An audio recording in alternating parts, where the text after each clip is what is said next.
approaches the fallen No-Name in distress and tries to wake him up, tearing up at the thought of losing him. She is startled as the skeleton rises completely fine but with aching joints, and flustered ushers him away while Christina stares from the arena.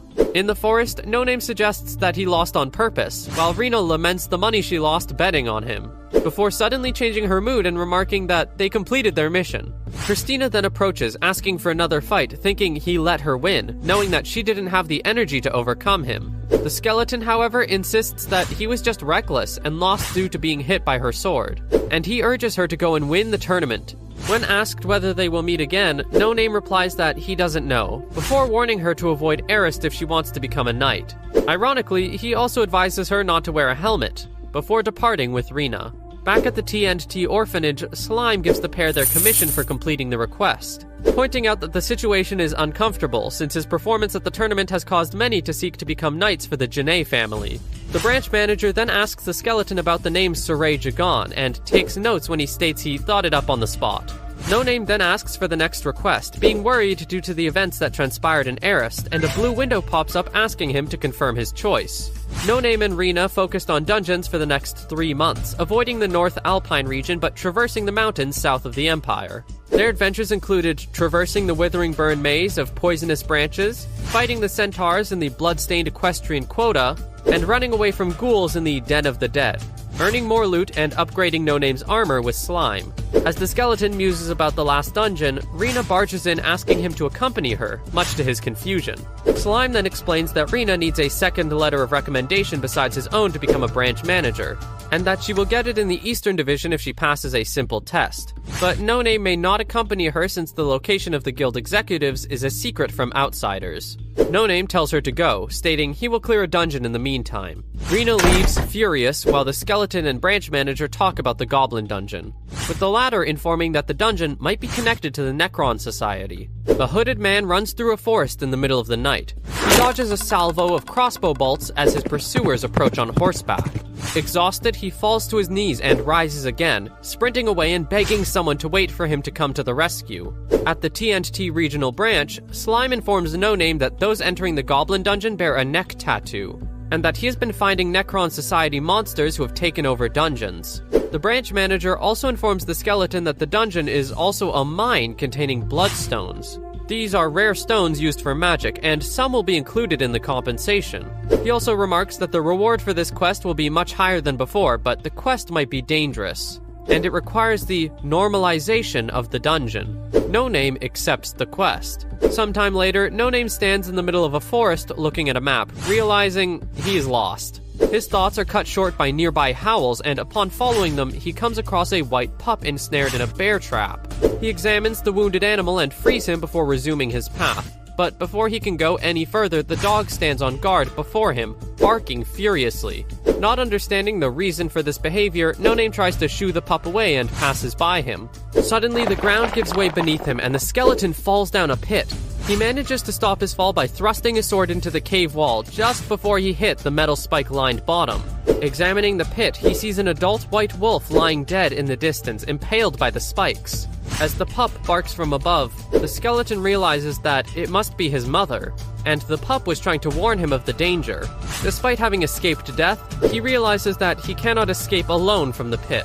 As the sun sets above, No-Name remains in the pit with the white pup barking from above. Suddenly, voices are heard from above as some hunters attempt to catch the wolf pup. Analyzing his next move, the skeleton thinks about saving the wolf, but first decides to play dead. A bald man notices him and calls his comrades to leave the wolf and approach the pit. Thinking of the money they might earn selling No-Name's gear, the bald man tells his associate that their hands are already dirty since he fell down the pit, and that he must go down and retrieve the armor. The latter has qualms about the situation and fears No-Name might be alive and waiting to strike, so the bald man proceeds to set fire to the pit.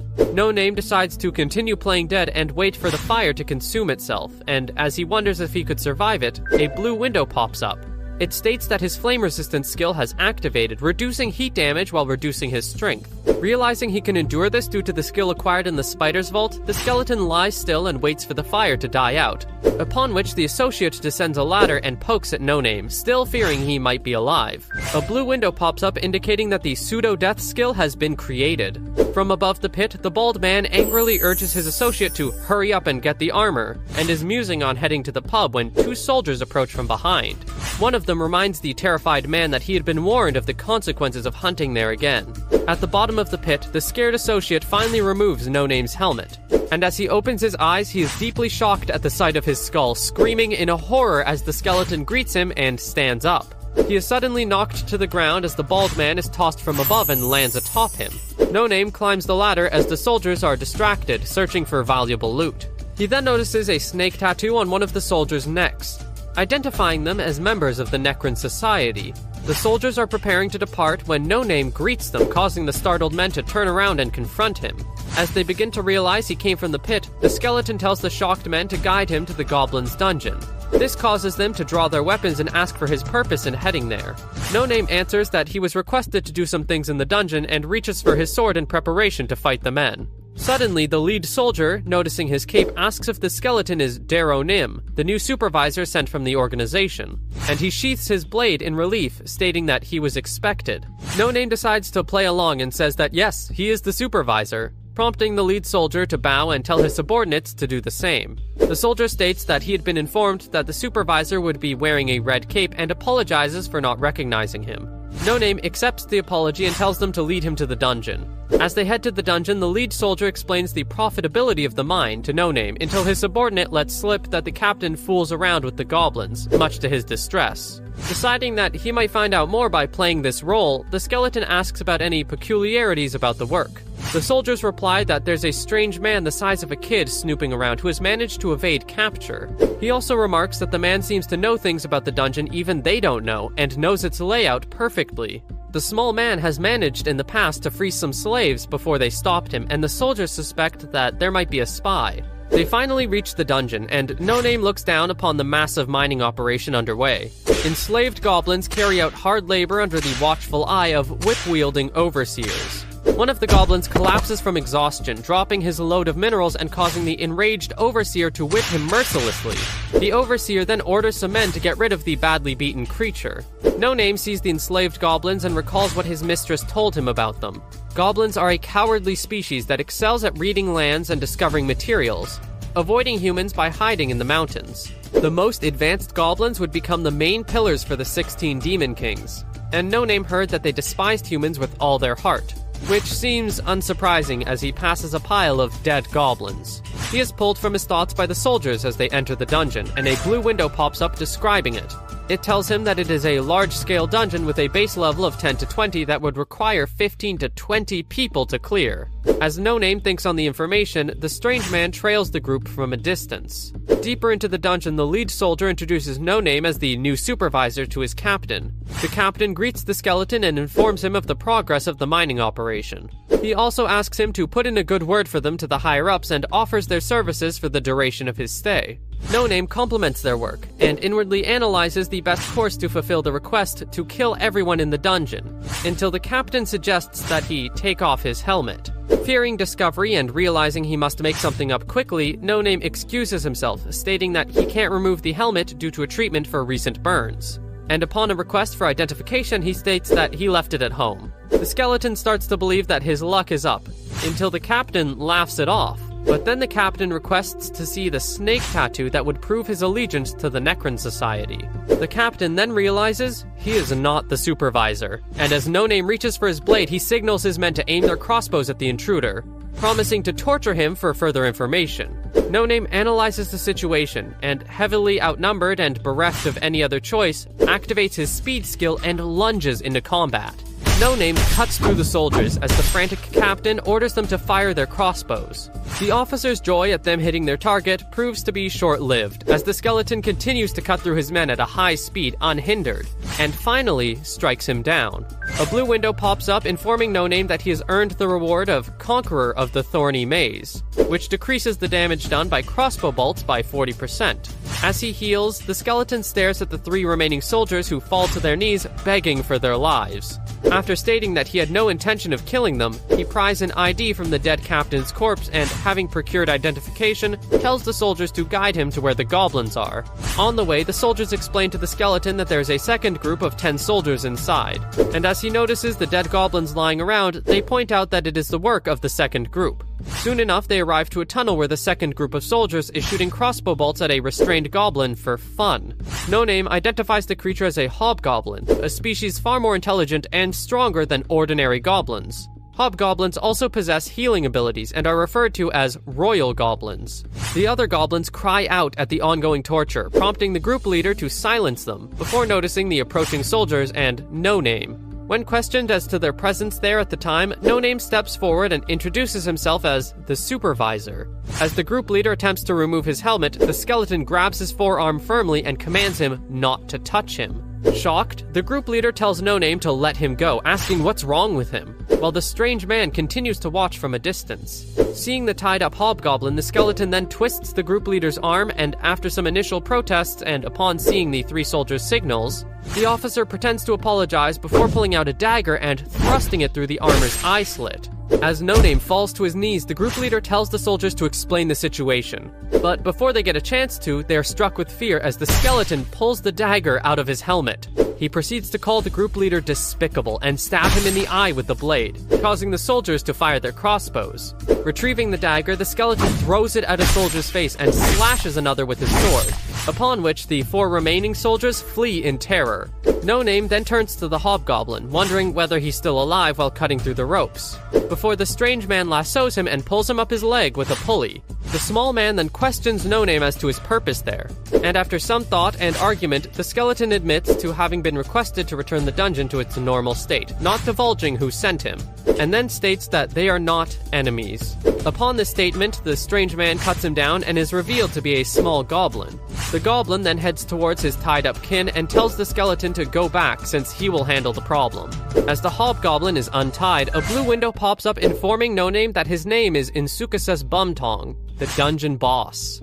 Outside the dungeon, 2 surviving soldiers run for their lives, thinking that their attacker must not be human and wondering how to escape the fake supervisor. A man with a red cape and a snake tattoo approaches on a horse, and, overhearing the conversation, asks the terrified men for the meaning of their words. Inside the dungeon, No Name stares at the released hobgoblin, and wonders how a dungeon boss was so weak to be captured like that. As he reaches for his blade, the dungeon boss runs away in fear while the small goblin chases after him, calling him daddy, and telling him to stay still while he heals him. The skeleton finds it strange that a hobgoblin was defeated by human soldiers, but the goblin child explains that they are peaceful, and the humans set traps to ensnare him and enslave his people. No Name insists and wonders aloud why the boss is ranked F-, much to the child's confusion, and later states that dungeons are measured in advance to determine their difficulty level and deter people from going. The child retorts that even though they only hide in the dungeon, that place is still their home, and then tells No Name to depart. As No Name is about to leave, he notices a bomb rolling towards him before being thrown away by the explosion. As the hobgoblin runs away in fear, the skeleton sees the supervisor approaching with the 3 soldiers. The man demands to know why No Name impersonated him, Darrow LaRouge Nim, and produces a small crossbow from under his cloak. Before he can fire, the goblin child dashes and slashes his wrist, causing the man to berate him as a slave. He then fires his crossbow, but the child manages to dodge the bolt, knocking the weapon from the supervisor's hand with his lasso, and jumping dagger in hand to deliver a killing blow. The goblin child falls back, a crossbow bolt piercing his chest. Upon seeing the scene, his father screams in horror and approaches his son while the supervisor mocks him and prepares to finish him off with his crossbow. Before he can fire, the enraged hobgoblin knocks the weapon out of his hand with a quick swipe, and eyes glowing red proceeds to kill the supervisor, thrusting his fist through his chest and hoisting him up in the air before throwing him at the soldier's feet. The enraged and bloodied dungeon boss roars in fury, his muscles tearing up the bandages covering his wounds, while the soldiers flee and No Name looks from the ground. A blue window pops up informing him that the hobgoblin's mad enchantment has activated, revealing the creature as a hidden dungeon boss and raising its stats until his strength or will to fight is consumed. It also warns that blood-red hobgoblins are extremely non-violent pacifists that will develop a strong desire to kill when angry, and it reveals a hidden quest to pacify the hobgoblin. The creature notices No Name and strikes, his blows being deflected by the skeleton's sword. He admires the hobgoblin's strength but uses his superior skills to strike him from behind and send him flying across the room before choking him unconscious. Standing atop the dungeon boss, No Name wonders whether he should kill the creature until he notices the worried goblins gathering, including the creature's son. The hobgoblin then stirs and begins talking, having regained his senses, and embraces his son. A blue window informs No Name that the hidden quest had been completed, earning him 200 allegiance from the hobgoblin and a 70% rise in reputation with the blood-red goblin tribe, which will grow over time. It also informs that the assimilation ratio has decreased to 88.3%, causing the skeleton to ponder on its meaning, and noting that whenever something new is recognized, the assimilation rate goes down before trying to remember something. His thoughts are interrupted by the hobgoblin thanking him and offering to repay his kindness, which he refuses. The hobgoblin asks for his name, which the skeleton denies having. No Name then tells the goblins to hide deeper, warning of the impending human war, and thinks on the Necron Society tattoo, and whether Rena could get more information if she were to become branch manager. He also takes an ID card and a purse of gold from the dead supervisor, and as he exits the dungeon, the hobgoblin runs after him and offers to repay him by telling him of the unique goblin mage. The hobgoblin tells No Name that the goblin mage, Mudcash, is a secret of the goblin race, and is captivated by gold coins, and he has hoarded gold coins his whole life. Due to this greed, Mudcash plans on collecting every gold coin in the world, and for that purpose he created a magical coin purse that can hold an infinite number of coins, as well as presumably any other item. The skeleton's interest piqued. The hobgoblin proceeds to tell him that Mudcash is said to reside on the eastern mountains, but in order to find him he must go around shouting the secret code, "Tweak, tweak, tweak," so Mudcash will come to him. The goblin explains the code means, "Do you like money? I do," and proceeds to teach No Name how to make that sound. At the TNT orphanage, No Name informs Slime that he has completed the quest, and he even got rid of Necron Society members. Slime thanks him and offers to repair his armor. The skeleton remarks that the snake tattoo worn by the members can strangle them to death, and the headmaster confirms it is the work of magic, meant to kill anyone who attempts to leak secrets regarding the society. When No Name asks how to break the spell, Slime tells him that it depends on the power of the one who cast it, believing that he might know who that person is, but it's too early to say now. Slime then informs No Name that he might have to leave for the time being on guild business, and Rena has passed the test, and may have something to tell him when she returns. That night, an unarmored No Name is looking at the night sky from his window, when Rena surprises him from behind. She teases him and he notices her bruised face before asking about her promotion. Rena thanks him for his help and, after some pause, asks him to run away together, leaving everything behind save for her sister to live in hiding. The skeleton bluntly declines, reminding her of their agreement to use each other and make Rena branch manager so that she could be of use to him, causing her to sigh and state that the test isn't over yet. She then states that they told her that she must bring him to them at a specific time and location, and that after becoming branch manager would become abundant to her, suggesting they know about the skeleton's true nature. No Name notes the ominous request while a scared Rena states her unease and fear that he might regret going with her, stating that the guild wasn't important and they should just run. No Name cuts her short and states that it's important to him since they need information, and Rena's promotion is a way to obtain it, while inwardly thinking that he also wants to clear the scenario. Rena comments on how No Name seems to be more interested than her in getting into the guild, before smiling warily and agreeing to go. At dawn, Rena and No Name ride a cart in silence heading for their destination. Come nightfall, they're close to arriving, and Rena leads the way to a ruined arena with an altar rising at its center and caverns at its sides. As they wait, the pair examines the structures, especially the altar, and as the clouds part, No Name is shocked as he identifies the symbols on the altar as the mark of the Demon King person. Remembering his days as a skeleton soldier, he recalls Demon King of Thunder commanding 26 units and donning a lion's head. commanding his army with a trumpet while riding a gigantic black bear. No Name realizes that the TNT Guild worships a Demon King, and realizes the Snake of the Necron Society is the symbol of the Demon King Duke Bodis, who commanded 60 units.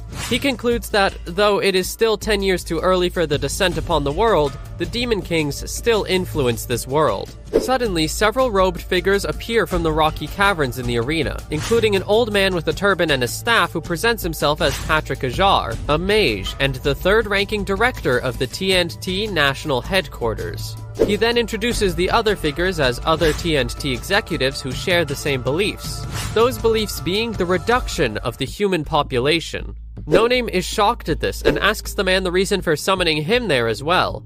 Patrick states that they studied both his and Rena's past, noting that he immediately stood out from the rest, and proceeding to list his accomplishments since rising from his grave.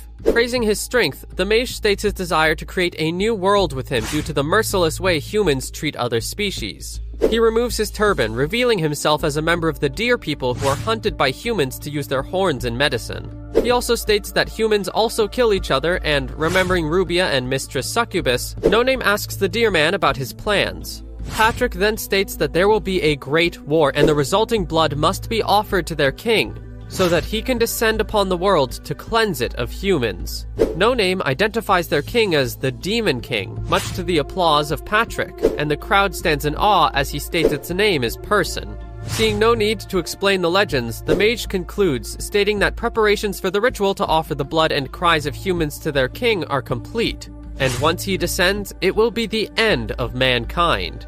No Name is surprised that such a group exists, and remembering the war is about to start, he asks Patrick if they're responsible for manufacturing it. The mage simply states that the war was waged by the crown, and they only plan on increasing the casualties, preventing any call for truce, and manipulating the hero of the war, ultimately causing the Empire and Alliance to despise each other. Knowing the future, No Name thinks on how their plans will only partially succeed. Their god and his 12 brethren will descend upon the world after the offerings, and slaughter mankind for a decade until they're slain. He briefly thinks about how these followers would feel at seeing their gods die, and later asks Patrick where he thinks the Empire will strike first. He confirms that it is Amber, where the TNT headquarters are located, and that despite the city's powerful and brutal attempts to prevent the war, they failed. And after that, war preparations were hastened by the royal family.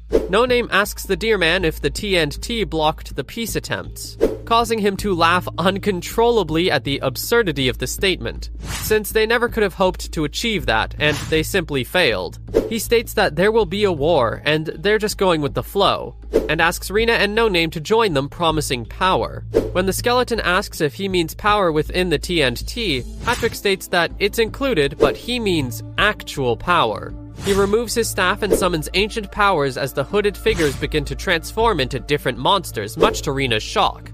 Patrick's antlers grow as he morphs into a gigantic deer, and many other followers assume their true forms as well, and begin to converge on No Name. No Name stares at Person's followers, and realizes that, despite being far below the chain of command, they still pose a threat to him. Patrick then stomps, unleashing lightning that splits the ground around him, and making No Name feel the enormous pressure under that fraction of Person's power. The deer man then offers this power to the skeleton, prompting the latter to inquire about its cost. Patrick states that once the seal is carved onto No Name's body, Person's power will flow through him if he believes, and he will only have to perform a ritual sacrifice every full moon. No Name notices the human followers present, and upon questioning, they reveal that they are regular humans who harbor hatred towards mankind, and are apologetic to the monsters for being born humans. The skeleton then recalls that after the descent of the Demon Kings, 1 in 10 or 20 humans joined the monster army, including some that went with the flow, as well as others who had already researched black magic and had no choice but to join, and a few who harbored real hatred towards humans, and truly believed that they should be wiped out. Patrick asks No Name if he will take the seal, promising to create a righteous world of balance. The skeleton states that he will not try to dissuade them, but will not join, since he will not devote himself to a king that will fail. A harpy calls this statement blasphemy, noting No Name's weakness and the power he's being offered. Inwardly, No Name agrees that he is nothing and might not survive fighting a harpy, and since his growth rate has reached its limit, a power boost would be welcome. However, he fears that they will demand that he devote his life after he takes the seal, and he doesn't know how many times he will revive if this will happen, unwilling to be person's slave no matter the power offered. As the harpy grows impatient, No Name asks Rina what she will do, and she asks him if he would want her to accept. No Name states that, though she might have power for 10 years, it would be gone after the Demon Kings are defeated. Sighing, Rina states that she would never take that power alone, and nothing else mattered as long as she and No Name were together. The Deer Man is surprised at the refusal, but No Name reaffirms to him that he does not object to their goals. He just doesn't want to become an underling to someone who will lose. The harpy, furious once again at this blasphemy, bares her talons and descends to strike him down. But before she can strike, Rina yells at everyone to stop. She states that if they don't let them go, she will fire the contents of her pack, revealing it to be full of Imperial Army flares. Everyone stands still as Rina warns that the flares will cause people to come and look, and since the followers don't like the attention, they should let the pair go. As the harpy complains, Patrick tells everyone to stand down. After confirming that No Name will not take the seal, Rina states that it will be difficult to stay alive now. A werewolf identifying himself as Brody Baldov states that Rina is bluffing, and that he can handle any humans that come his way. A nervous Rina throws a quip concerning the werewolf's eyes before Patrick tells everyone to step away from Rina and No Name, since that is the optimal spot for person's judgment, and he doesn't intend to drag it any longer. Wondering if they're being released, No Name announces they will depart, before the Deer Man's antlers charge with magic and the creature paralyzes them where they stand. Patrick states he must kill them since they have heard too much. But first he offers them a final chance to join. No Name concludes that they can't forcefully carve the seal, which the Deer Man confirms. After some thought, the skeleton asks if the Necron Society is made of Botus's followers, and if the contract with Person will also kill them if they tell secrets. Patrick merely states that he will know the answer if he joins, or die if he doesn't, and after No Name requests the answer as a parting gift, he states that the Necron tattoos only empower the chief priest and enslaves the rest to do his bidding. As the Deer Man asks for them to choose once again, the flares in Rina's bag ignite, startling everyone present. A blindfolded woman whispers something into Patrick's ear and he orders everyone to scatter. As everyone else hides, the blind woman remains with the paralyzed pair. Regretting that things turned out like that, she then states that before she leaves, she must take care of them. As she touches Rina's face, her hand turns into slime, revealing her to be the headmaster of the TNT orphanage as evidenced by her mismatched eyes. As the pair is being consumed, No Name reminds Slime that children will die if war breaks out. But the latter simply states that there is no other choice, and it is proper that humans should be exterminated. As the headmaster regrets that they couldn't work together any longer, No Name sees Rina begin to melt, before the darkness descends once more. No Name wakes up once again in the charnel house with Rina sleeping on his lap, thinking on the long life he had just had and the help he received from the TNT Guild. He knows he can't go to them this time, or Rina will die again, and deeply regrets causing her death. A blue window confirms his inheritance is complete, and reveals that he has learned a new bonus of corrosive resistance after his 7th death, raising his resistance to acid. It also reveals the Necromancer's Lover bonus has been automatically selected. The skeleton concludes that in this life, he will have to be alone. Looking at Rina, he sees that her stats are different from last time and his assimilation rate has dropped to 87.75%. Rina then wakes up, stating she had a strange dream, much to No Name's surprise, and gives him her pendant, which he identifies as a token of trust, much to Rina's surprise. Despite accepting it, he states that they will be going on separate ways and he is leaving, and that she shouldn't remain in the charnel house for more than a month. When Rina asks where they will meet again, the skeleton stands up and states that they won't. No Name apologizes to her and tells her to live her life freely as he departs the dungeon. Wondering where he should head next, he recalls the vacant, arid underground cemetery dungeon and heads that way. Sometime